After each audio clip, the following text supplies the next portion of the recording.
በጣም አመሰግናለሁ ክቡር ጠቅላይ ሚኒስትር። ቅድም በቀረበው ውይይት ላይ የተነሳ አንድ ነገር ነበር እኔን በጣም ባዘር ከሚያረጉኝ ነገሮች ውስጥ አንዱ ስለሆነና ያይዘንም ብናያው ጥሩ ነው ብዬ ስለማስብ ነው። ዩኒቨርሲቲዎች ጋር በየዩኒቨርሲቲው እየሄድኩ በማረገው ውይይት አንድ በጣም የሚያስፈራኝ ነገር ይሄ ነው የሚባል ኢንቴሌክቹዋል ኢንቫይሮንመንት አለመኖሩ ነው። ይሄ የውይይት አዲስ ሀሳቦችን አንስቶ የመወያየት ባህል ፓርትሊ ቢኮዝ ይሄ የጊዜው ፖለቲካና ሾርት ተርም እንትኑ እየገፋው ወይም እያስፈራው በጣም ከውይይት የራቀ ነው። አይ ቲንክ 3 ዓመት በፊት ይመስለኛል ብዙ ዩኒቨርሲቲዎች እስኪ በአመት 3 መሰረታዊ የሆነ በዓለም ላይ ያሉ ችግሮች ላይ ውይይት የማድረግ እንትን ይጀምር ብዬ ነበር። እስካሁን አይ ቲንክ አዲስ አበባ ዩኒቨርሲቲ ውስጥ ትንሽ ውይይቶች እንደዛ አይነት ነገሮች አሉ እንጂ የለም። ይሄ ፓርትሊ የሚመስለኝ ይሄ የገባንበት የጊዜው በየጊዜው ያሉ ኢሾች ከዛ አልፈን ሰፋ አድርገን እንዳናይና እንዳንወያይ አድርጎናል። ይሄ ደግሞ ከምሁራኖቻችን ልናገኝ የሚገባንን ጥቅም እንደ ሀገር እያጎደለብን ነው። ይሄ ግን ዴንጀረስ ቴሪቶሪ ሊደርስ ይችላል አንሌስ አዘርዋይስ ከፊታችን ምን እየመጣ ነው የሚለውን ነገር በደንብ ካላየ ነው። ይሄ አምስተኛው ቴክኖሎጂ ወር አምስተኛው እንትን ነው እየመጣ ያለው በሚለው ላይ አክቹሊ አሁን ያለው የፖለቲካ ስርዓት ኦር የኢኮኖሚ ስርዓት ካፒታሊዝም ሊሸከመው የማይችል ስርዓት እየመጣ ነው የሚል ኤክስትሪምሊ በእኔ እምነት ኢምፖርታንት እና ሰፊ ውይይት የሚፈልግ ኢሹ ነው የተነሳው። ቢኮዝ እስካሁን የምናስበው የቴክኖሎጂውንም ለውጥም ምንም የምናስበው ከዚህ ይሄ ፕሮዳክቲቪቲን ከመጨመር ጋር እየመጡ ያሉ የቴክኖሎጂ ውጤቶችን ስለሆነ እነኚህ የቴክኖሎጂ ውጤቶች ማህበረሰብን በአጠቃላይ እንዴት ይቀይሩታል ሲምፕሊ ከሚያመጡት የፕሮዳክቲቪቲ ጌን ባሻገር የሰውን ልጅ ራሱን እንዴት አድርገው ሊቀይሩት ይችላሉ የሚለው ጥያቄ አሁን እየተነሳ ያለ ሲግኒፊካንት ጥያቄ ነው። ቅድም ፕሮፌሰር ባህሩ ጀምሮት ነበር ከኤአይ ጋር በተያያዘ it's not a question of whether one uses it or not, it is beyond that። በተለይ አሁን ይሄ አርቲፊሻል ኢንተለጀንስ እና ምናምን ከባዮቴክኖሎጂካል ባዮ ሜዲካል ኢንጂነሪንግ ምናምን ጋር ሲቀያየጥ ሊመጣ የሚችለው ምንድን ነው የሚለውን ሲሪየስ ኢሹዎች ይዞ እየመጣ ነው። ካፒታሊዝም የሚሸከመው አይነት ነገር አለም እየመጣ ያለው ካል አት ሲስተም ሌቭል ዜን ምንድነው ምን አይነት የህብረተሰብ ውቅር የህብረተሰብ አደረጃጀትና አሰራር ነው?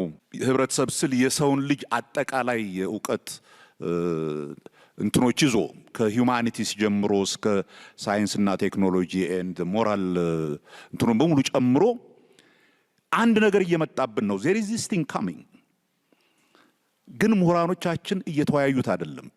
it really scares the hell out of me ለኔ የሚያስፈራኝ ነገር ነው። የሚያስፈራኝ ለምንድን ነው? እንደ ከዚህ በፊቱ ከሌላው ጋር እየጠበቅን ነው እስኪመጣ ወይንስ እስኪ ለመጀመሪያ ጊዜ ይሄ እየተቀየረ ያለ ዓለም ላይ እኛ ስታምፕ ልናደርግ የምንችለው የራሳችንን ዕውቀት ዴቨሎፕ ማድረግ የምንችልበት ውይይት ማድረግ እንችላለን ወይ የሚለውን ስለማላይ ነው በዩኒቨርሲቲዎቻችን ውስጥና አይ ቲንክ ይሄ ኢትስ አ ቬሪ ኢምፖርታንት ሞመንት ብዬ አስባለሁ። የዛሬው ውይይቴን ለመናገር የሚፈልኩት ለዛ ነው። that is ዕውቀት አይዲያ ከአንድ ኤሪያ ብቻ አይመጣም። ሰፋ ያለ ውይይት ይፈልጋል። ኢንስቲትዩሽናል የሰው ልጅ ደግሞ ዕውቀት በደንብ እንደ ስራዬ ተብሎ እንዲሰራበት የተፈጠሩት እነኚህ ዩኒቨርሲቲዎቻችን ናቸው። ዩኒቨርሲቲዎቻችን ደግሞ ለረጅም ጊዜ የተፈጠረባቸው ችግር ከውይይትና በዚህ ሐሳብ እንዳይረዱን እያደረጋቸው ይገኛል እና አይ ቲንክ ይሄንን እንደማንም ፈታ አድርገን እነኚህ ውይይቶች ኖት ጀስት አባውት የዛሬ ሰላም እንዴት ይመጣል ምናምን ከሚለው ባሻገር where is this world going, where is our role፣ እንዴት ነው ይሄንን ዓለም የሚመጣውን ወጀብ መቋቋም የሚችል ህብረተሰብ የምንፈጥረው in the short run። ቅድም ጠቅላይ ሚኒስትር ያሉት ኢኮኖሚያችንን ማሻሻል አኗኗራችንን መቀየር ምናምን የሚለው ነገር is very important። ቆይቶ ግን ትልቅ ጥያቄ ነው ይዞ የሚመጣው እንዴት አድርገን ነው ህብረተሰብን ኦርጋናይዝ የምናደርገው፣ ምን ብናደርግ ነው የተረጋጋ ዘላቂ የሆነ ህብረተሰብ የምንፈጥረው የሚለው ነው። እዛ ላይ ውይይት ያስፈልገናል። ምሁሮቻችን ሊረዱን ይገባል። ምሁሮቻችን እዛ ውይይት ውስጥ ያለ ፍርሃት እንዲገቡ ምንድነው ማድረግ ያለብን? ቢኮዝ ኢት ኢዝ አ ዩኒቨርሲቲ ሴቲንግ ከጥያቄውን ባሻገር ለዩኒቨርሲቲዎቹ ነው። ካን ዊ ኢንጌጅ ኢን ዛት ካይንድ ኦፍ ኢንቴሌክቹዋል ኢንተርፕራይዝ ማለት ነው። ፕሮፌሰር ብርሃኑ በጣም ወሳኝ ጥያቄ ነው ያነሳው። ምሁር መጀመሪያ ከራሱ ጋር የሚነጋገር ነው አልኩ እንጂ መጨረሻ ላይ ኢንፍሉዌንስ የሚያደርግ ነው፣ የሚያስከትል ነው። ብዙዎቹ የምሁራን ሚና የዩኒቨርሲቲ ሚና ብለዋል። እኔ ቅድም ሀምብል ለመሆን ዩኒቨርሲቲዎችን ብዙ ላለመናገር ነው የተቆጠብኩት። አሁን ካንተ ጋር ሰው ትንሽ ገባ ብዬ ልናገር። ጅማ ላይ ኮሪደር ሰራን፣ ሮቤ ላይ ኮሪደር ሰራን። በጅማና በሮቤ ኮሪደር ስራዎቻችን አስቸጋሪው ኤሪያ ዩኒቨርሲቲ ነው። አስቸጋሪው እንኳን ማህበረሰብ ሊቀይር ለመቀየር የማይችል ማለት ነው። አዲስ አበባ ዩኒቨርሲቲ ይህን አካባቢ የዩኒቨርሲቲዎች ሲቲ እናርገው ብሎ መንግስት አስቦ መንግስት አቅዶ ማገዝና ቻምፒየን ማድረግ ሲገባው ይሄን ሁሉ ሰፈር እያፈራረስን ስንሰራ ጫት ቤት ስናባረር፣ ሺሻ ቤት ስናባረር፣ አረቄ ቤት ስናባረር፣ ይሄ ዩኒቨርሲቲ ግን እዛ መንገድ ዳር ይሄን የሚያክል ግቢ ያለው አጥሩ ጋር ፉክክር ያለው ይመስል ድንጋይ ይጠፈጥፋል። ወደ ውስጣችሁ ተመልከቱ። ግቢዎቻችሁ ስራ ይፈልጋሉ። አይዲያዎቻችሁ መጥራት ይፈልጋሉ። ንግግር እዚሁ ጀምሩ። እዚሁ ይሄ ንግግር ምናልባት በሚዲያ የሚደገፍበትን መንገድ ማሰብ ይቻላል። ዝም ብሎ ለፌስቡክ ሳይሆን ውይይቱ እየታየ በናሽናል ሚዲያዎች የሚተላለፍበት ሌሎች ሰዎች የሚደርሳቸው ከዚህ በኋላስ መቀሌም ባህር ዳርም ምናምንም ይሄን እየተማሩ በየአካባቢያቸው እንዲያስፉ ማድረግ ይቻላል። ያን ካደረግን ኢንፍሉዌንስ ማድረግ ያቅተናል ብዬ አላስብም። እኔ ለምሳሌ ፕሮፌሰር ብርሃኑ ብንወስድ በሩቅ ተቃዋሚ እያለ ተፋላሚ እያለ ከነበረው ኢንፍሉዌንስ በላይ በእኔ መንግስት ውስጥ ካቢኔ ከሆነ በኋላ በጣም ኢንፍሉዌንስ አድርጎኛል። ለካ ተቃዋሚዎች ስራ ይሰራሉ፣ ለካ ኢንስቲቱሽናል ቲንኪንግ አላቸው ብዬ ሞር አክብሬዋለሁ። የድሮ ብርሃኑና የዛሬ ብርሃኑ ለኔ እኩል አይደለም። ድሮ ማስብህ እንደ ፖለቲከኛ እንደ ተፋላሚ ነው። አሁን ግን አንድ ስራ ይዞ መስራት እንደሚታትር ሰው ነው ማስብ። ኢንፍሉዌንስ የመጣው በተግባር ነው። ተሰጥቶ ባታደርገው ያ ኢንፍሉዌንስ አይኖርም። ይሄን አካባቢ ተማሪዎች በሰላም ሳይሳቀቁ ወጥተው አንበው ይመለሱበት ስናደርግ ይቀየራል። አብሮት ላይብረሪ ከሰራን በኋላ ከኋላም ከፊት ችግር ነበር። ከፊት የአርበኞች ህንጻ ነበር። በብዙ ልመና በብዙ መተካት ነው ያነሳናቸው። እኛ ቦታ የምናነሳው ለኛ ምንጮት አይደለም። ተማሪዎች ኦፕን የሆነ ስፔስ ካልተፈጠረላቸው በሜሞራይዜሽን ብቻ አናሊቲካል ካፓሲቲ የሌለው ተማሪ አገር አይቀይርም። ያ ደግሞ ዲፕ ቲንኪንግ ይፈልጋል። ከራስ ጋር ማውራት ይፈልጋል። ዛፍ ይፈልጋል። የውሃ ድምጽ ይፈልጋል። ለልጆቹ ነው። አብሮት ከተሰራ በኋላ አንድ ሰው ስሙን ባልጠቅስ ይሻላል 4 ኪሎ አካባቢ ስመጣ በጣም ይሰማኛል ምናምን አለ በሚዲያ የሚናገረው። ድሮ ጠላ ምን ጠጣበት፣ ድሮ ስጋ ምን ቆርጥበት ሰፈር ጠፍቶ አንድ ላይብረሪ ቆሞበት ሳይል ይሄ ሰው የጸሐፊ ነው ባይዘው ላይብረሪ ተሰራ ብሎ ጠላ ቤት ፈረሰ ብሎ የሚያኮርፍ ማለት ነው። ይሄ ኢንፍሉዌንስ ሊያገኝ አይችልም። እኛ ያለንበት አውድ መፍረስ ያለበት ነው። ምሁራን መቼና እንዴት ነው እንጂ መፍረስ ያለበት ነው። ይሄ መንደርተኝነት ካልፈረሰ እንዴት በለጽጋለን? ምንም የማይፈርስ ነገር ኖሮን ነው። መፍረሱ ግን የተሻለ በሚያመጣ መንገድ መሆን ስላለበት ነው ጊዜ እየወሰደ ያለው። ያንን በጥልቀት ማየት ካልቻል አስቸጋሪ ነው። ፕሮፌሰር ብርሃኑ አንድ ነገር ተናገረ። ውይይቱን ያበላሸው አሁን ወቅታዊ ነገር ሸፍኖን አይደለም። ተሳስተሃል። የውይይት ባህል የለንም። በኢህአፓ ጊዜ የውይይት ባህል የላችሁም። ወረቀት ታቀብላላችሁ እንጂ የውይይት ባህል የላችሁም። አንዳንድ ሰዎች መጥተው እዚህ ይናገራሉ። አውቃለሁ እሱ። እነሱ ሰዎች ግን መይሶን ለመስማት ዝግጁ አልነበሩም። ባህሉ የለም። ስብሰባ እናውቃለን። ወር መቀመጥ እናውቃለን። 2 ወር መቀመጥ እናውቃለን። 2 ወር ተቀምጠን ምን አመጣና እናውቅም። እና ውይይት ባህሉ አልነበረም። እንፍጠረው ካልከኝ ብቻ ነው ካንተ ጋር መስማማው። ቅድምም ብያለሁ። ከረንሲ እዚህ ያለው ሰው ከረንሲው አይዲያ ነው። እመነኝ፣ ወርቃማ አይዲያ ከመጣ የኢትዮጵያ መንግስት ተኝቶ ባይገባው የጅቡቲ መንግስት ይቀበለዋል። የሚሰራ አይዲያ ካለ ከረንሲውን አውቆ የሚጠቀም ሰው ካለ መንግስታት ሁሌም ክፍት ይሆናል። ቅድም ባነሳውልህ ሮቤ ከተማ ሞክረን ነበረ ኮሪደር፣ ትንሽዬ ሙከራ። ጅማም ትንሽዬ ሙከራ አለ። ነቀምት ገና የተጀመረ ነው ያለው። ጅማ በተደጋጋሚ ሱፐርቪዥን ስለሚሄድ ላስቲክ ማንሳት ምናምን ጀምረዋል። የሮቤ ከተማ ላስቲክ የሚነሳው እንግዳ ይመጣል ሲባል ነው። የሮቤ ዩኒቨርሲቲ ስራችሁ ኮሪደር እኛ ከሰራን ከተሜነትን ደግሞ ሰው ላይ መስራት ነው። ከተሜነት እኮ ባህል ነው። በየቦታው የሚጥል ሰው እዚህ አዲስ አበባ ውስጥ ጠጥቶ ከመኪናው ላስቲክ እየጣለ የሚሄድ ሰው አለ እዚህ ከተማ ውስጥ። እሱ መቀየር ነው። እኛ አስፋልት እንሰራለን። አስፋልቱ 20 ዓመት እንዲቆይ ግን ባህል እናንተ ካልፈጠራችሁ የእናንተ ሮል ካልተጫወታችሁ አይመጣም ተደምሮ። ፊውቸር አንሰርቴኒቲ ያለ ኤአይ እየመጣ ነው። እንዴት ነው የምናልፈው ላልከው ፕሮፌሰር፣ ፊውቸርን ገቨርን የምናደርገው ኮፕ ማድረግ ብቻ ነው፣ በመማር ብቻ ነው። ማቆም አንችልም። በእያንዳንዱ ቴክኖሎጂ እኛ ስም እናወጣለን። ቴክኖሎጂውን ግን ማቆም አንችልም።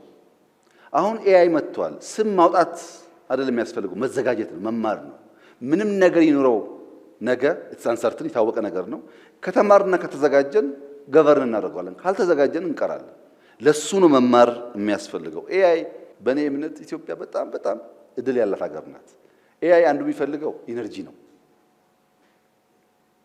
ለዚህ ነው የክሪፕቶ ከረንሲ ኢትዮጵያ ውስጥ የተስፋፋ ያለው። ኢነርጂ ደግሞ እኛ ያመረት ነው አይደለም፣ ብዙ ለማምረት እድል አለን። ከሃይድሮም፣ ከሶላርም፣ ከጂኦተርማልም፣ ከኒውክሌርም በጣም ሰፊ እድል አለን። ኢነርጂ ላይ ኢንቨስት ካደረግን አንድ አስቻይ ጉዳይ ፈታን ማለት ነው። ሁለተኛው ዴታ ነው። ዴታ ደግሞ ዲቨርስ በሆነ እንደዚህ ባለ ብዙ ፖፑሌሽን እና ሶሳይቲ ውስጥ በቀላሉ የሚፈጠር ነገር ነው። ዳታ አተን ነው። እኛ በጣም ብዙ ዳታ አኳልን አልገባም። የገባው ስድቡ ብቻ ነው። ስድቡን እንቀንሰውና ሳይንቲፊክ የሆኑ ቶቶች፣ አርቲክሎች፣ መጽሐፎች ማስገባት ስንጀምር የኛ ሐሳቤ እዛ ውስጥ ይገኛል። ሶስተኛው ዴታ ሴንተር ነው። ዳታ የሚከማችበት ድሮ እንደምታውቁት ውድ ነው። ለዩኒቨርሲቲው ዴታ ሴንተር ይሄ ቤት ያስፈልግ ነበር። አሁን እኮ ዴታ ሴንተር በጣም በጣም ቺፕ እና ትንሽ እየሆነ ነው። በኢትዮጵያ 2030 ዲጂታል ስትራቴጂ ከሶፍትዌር ወጥተን ሃርድዌር ማምረት አለብን ብለን እየጀመር ነው ስራ። ሃርድዌር እናመርታለን። ሃርድዌር ማምረት ስንጀምር ለቺፕስ ለኤአይ ግብአት የሚሆን ነገር ደግሞ ከማንም በላይ አፍሪካ ነው ያለው። ለምሳሌ ድሮ ወርቅ ይባላል። አሁን ኮፐር ኢምፖርታንት እየሆነ ነው። ኢነርጂ ኢምፖርታንት ከሆነ ኮፐር ኢምፖርታንት ነው ማለት ነው። ኮፐር ደግሞ እኛ እንደ ቺፕ ነገር የምናየው ጉዳይ ነው። እንደምታውቀው ወርቅ ነው ለኛ ውዱ። ብዙ አስቻይ ነገር ስላለ በጥልቀት ማየት ከቻል ኮምፒት ማድረግ እንችላለን ብዬ አምናለሁ። በዚያ እሳቤ አንደኛ ዩኒቨርሲቲውን በጣም ቆንጆ አድርገን እንሰራዋለን። ቤስት ተማሪዎች እናመጣለን። የዓለም መምህራን እንጠቀማለን። ከዛ ኮምፒት የሚያደርጉ ሰዎች ተስፈኞች እንዲሆኑ ሄደው እንዳይቀሩ ጥረት እናደርጋለን። ያን እያደረግን በሄን ቁጥር በኤአይ ሬስ ውስጥ እንደው እዛ ላይ ነን ባንባልም የማንናቅ መሆን እንችላለን። ከተማርን ከተዘጋጀን። ይሄ ጉዳይ አደገኛ ነው፣ ስራ ሊወስድ ነው ምናምን እያልን ይሄ የለመድነውን ተረክ እየተረከ ከቀጠልን ግን ልጆቻችን ረሃብተኛ ይሆናሉ። ረሃብተኛ እንዳይሆኑ ኮንፍሮንት ማድረግ አለብን፣ መማር አለብን፣ ኢምብሬስ ማድረግ አለብን። ያን ካደረግን ማኑቨር ማድረጉ የእነሱ ስራ ነው የሚሆነው ማለት ነው። በዛ ሐሳብ ብናይ እንጂ ከፍተኛ የሆኑ ፊር ብዙም እኔ አልስማማም። በዚህ ሐሳብ ብንሄድ ነገን መዋጀት እንችላለን ብዬ አስባለሁ። ሰላም ጤና ይስጥልኝ የኢትዮ አዲስ ቴሌ ተከታታዮቻችን፣ ዛሬ ይዤላችሁ የቀረብኩት መረጃ በብዙዎቹ ዘንድ ትልቅ መነጋገሪያ እንደሚሆን ገምታለሁ። በተለይ የአሜሪካ የተወካዮች ምክር ቤት የውጭ ጉዳይ ኮሚቴ በኢትዮጵያ ወቅታዊ ሁኔታ ላይ ያወጣውን ይፋዊ መግለጫና ለሁለቱ ወገኖች ወደ ፕሪቶሪያው የሰላም ስምምነት እንዲመለሱ ያቀረበው አስቸኳይ ጥሪ እጅግ ትኩረት የሚስብ ነው። እኔም ይህን መረጃ ከተለያየ ምንጭ ካሰባስብ የቆየው ሲሆን መረጃው ሲደርሰኝ ግን መጀመሪያውን የገረመኝ ትልቅ ነጥብ አለ። የትራምፕ አድሚኒስትሬሽን ይህንን የመሰለ ጠንካራ መግለጫ በዚህ ሰዓት ማውጣቱ በእጅጉ ገርሞኛል። ምክንያቱም ሁላችንም እንደምናውቀውና እንደምንረዳው የትራምፕ የግጭት አፈታት ፖሊሲ በአብዛኛው በእስራኤልን ማዕከል ያደረገና መካከለኛው ምስራቅ ጉዳዮች ላይ ብቻ የተጠመደ ነው ብዬ ስለማስብ ነው። ዶናልድ ትራምፕ ወደ ስልጣን ሲመጡ አሜሪካን ቀደሙ በሚል መርህ የውጭ ፖሊሲያቸው ሲቀርጹ ትልቁ ትኩረታቸው የነበረው መካከለኛው ምስራቅ ማረጋጋት፣ የእስራኤልን ደህንነት ማስጠበቅና ከኢራን የሚመጡ ስጋቶችን በመቆጣጠር ላይ ነበር። በዚህም ምክንያት የአፍሪካና የኢትዮጵያ ጉዳይ በትራምፕ አስተዳደር ስር ዝቅተኛ ትኩረት ያገኛሉ ተብሎ ሲገመት ቆይቷል። ነገር ግን አሁን ጃንዋሪ 29 ቀን 2026 ዓ.ም የወጣ ይፋዊ ሰነድ ይህን ከግምት የሚቀይር ሆኖ ተገኝቷል። ይህ መግለጫ የወጣው በኢትዮጵያ ውስጥ እጅግ አስቸጋሪ ሁኔታዎች እየተፈጠሩ ባለበት ወቅት ነው። በተለይም በሰሜን ኢትዮጵያ በምዕራብ ትግራይ በጸለምት አካባቢ ዳግም ግጭቶች መቀስቀሳቸው ህዝቡ ለከፍተኛ ስጋት ዳርጎታል። በዚህም በተጨማሪ የኢትዮጵያ አየር መንገድ ወደ መቀለ የሚያደርገውን መደበኛ በረራ በድንገት ማቋረጡ የሁኔታውን አሳሳቢነት ያጎላዋል። አሜሪካ ይህንን ሁኔታ በቅርበት እየተከታተለች እንደሆነ የገለጸችውም ለዚህ ሆነው የትራምፕ አስተዳደር ለምን በዚህ ጉዳይ ላይ ጠንከር ያለ አቋም ወሰደ ብለን ስንተነትም ጉዳዩ በቀጥታ ከመካከለኛው ምስራቅ ጥቅማቸው ጋር እንደሚገናኝ እንረዳለን። ምንም እንኳን ብረታቸው እስራኤል ላይ ቢሆንም የኢትዮጵያ አለመረጋጋት በቀጥታ የቀይ ባህርን ሰላምና የባብኤል መንደብ የንግድ መስመርን ደህንነት ይነካዋል። የቀይ ባህርን ቀውስ ደግሞ ለመካከለኛው ምስራቅ መረጋጋት ትልቅ ስጋት ነው። ስለዚህም ትራምፕ መካከለኛው ምስራቅ ሰላም ለማድረግ ከፈለጉ የኢትዮጵያ መረጋጋት ችላ ሊሉት እንደማይችሉ ተገንዝቧል ማለት ነው። ይህ የአሜሪካ ውጭ ጉዳይ ኮሚቴ መግለጫ በግልጽ እንደሚያሳየው የአሜሪካ ፕሪቶሪያው ስምምነት ሙሉ በሙሉ ስራ ላይ እንዲውል ትፈልጋለች። ስምምነቱ ከ2 ዓመታት በፊት የተፈረመ ቢሆንም አሁን ላይ ዳግም ግጭቶች መነሳታቸው ስምምነቱ እየፈረሰ መሆኑን ያሳያል። አሜሪካ ደግሞ የስምምነት እንዲፈርስ አትፈልግም። ምክንያቱም የኢትዮጵያ ዳግም ትልቅ ጦርነት ከተቀሰቀሰ የአሜሪካ ጥቅም የሚጎዳ ቀጠናዊ ቀውስ ይፈጠራል። በትራምፕ አስተዳደር ስር ያለችው አሜሪካ በዲፕሎማሲያዊ መንገድ ሳይሆን በተግባራዊ ጥቅም ላይ የተመሰረተ ፖሊሲ ነው የምትከተለው። ኢትዮጵያ እንድትረጋጋ የሚፈልጉት ለሰብአዊ መብት ተቆርቋሪ ስለሆኑ ብቻ ሳይሆን ኢትዮጵያ ከፈረሰች በቀጠናው የሩሲያና የቻይና ተጽዕኖ ስለሚጨምር ይህንን የአሜሪካ ስትራቴጂካዊ የበላይነት ስለሚቀንስ ነው። በተጨማሪም በመግለጫው ላይ የተጠቀሰው ሌላው ትልቅ ነጥብ ሰኔ 2026 ምርጫ ጉዳይ ነው። አሜሪካ በኢትዮጵያ ሰላማዊ ምርጫ እንዲካሄድ ከፍተኛ ፍላጎት አላት። ይህንንም የምትፈልገው አይነት መንግስትና መረጋጋት እንዲኖር ለማድረግ የምትጠቀምበት መንገድ ነው። ይህ የውጭ ጉዳይ ኮሚቴ ያወጣው መግለጫ በኢትዮጵያ ውስጥ ላሉ የፖለቲካ ኃይሎች በሙሉ የተላከ ማስጠንቀቂያ ተደርጎ ሊወሰድ ይችላል። ወደ ጦርነት የሚመለስ ማንኛውም አካል ከአሜሪካ ጋር እንደሚጋጭና አቀቦችን ሊጋፈጥ እንደሚችል ፍንጮችን ይሰጣል። ስለዚህም የትራምፕ አስተዳደር ትኩረት እስራኤል ላይ ነው ብለን ብናስብም ኢትዮጵያ ግን ለአሜሪካ የብሔራዊ ደህንነት ጥቅም ሲባል በትኩረት ውስጥ መግባቷ ይህ መረጃ ያረጋግጥልናል። ይህ መረጃ የትራምፕ አስተዳደር ምን ያህል ውስብስብ የሆነ የውጭ ጉዳይ ፖሊሲ እየተከተለ እንደሆነ ያሳያል። አንድ በኩል መካከለኛው ምስራቅ ለማረጋጋት በእስራኤል በኩል ይሰራሉ፣ በሌላ በኩል ደግሞ የስራቸው ስኬታማ እንዲሆን የኢትዮጵያና የጎረቤት ሀገራት መረጋጋት ግድ ይፈልጋሉ። ስለዚህም የኢትዮ አዲስ ዴይሊ ተከታዮቻችን ይህ ሁኔታ በጥንቃቄ መመልከት ይኖርብናል።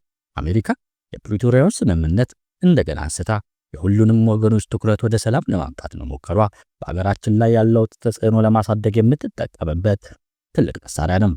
እኔም ይህን መረጃ ሳገኝ ገረመኝ፣ እናንተም ላካፍላችሁ ወደድኩ። ለዚህ ነው በትራምፕ ዘመን ኢትዮጵያ ተረስታለች የሚለው አስተሳሰብ ስህተት መሆኑንና አሜሪካ አሁንም በኢትዮጵያ ፖለቲካ ውስጥ ትልቅ ተዋናይ ሆና መቀጠሏን ይህ ሰነድ ትልቅ ማስረጃ ነው። በቀጣይ ቀናት የአሜሪካ የውጭ ጉዳይ ሚኒስቴር በዚህ ላይ የሚሰጠው ዝርዝር መግለጫና የኢትዮጵያ ምድር ላይ የሚኖረው ተጨባጭ ለውጥ በንቃት የምንከታተለው ይሆናል።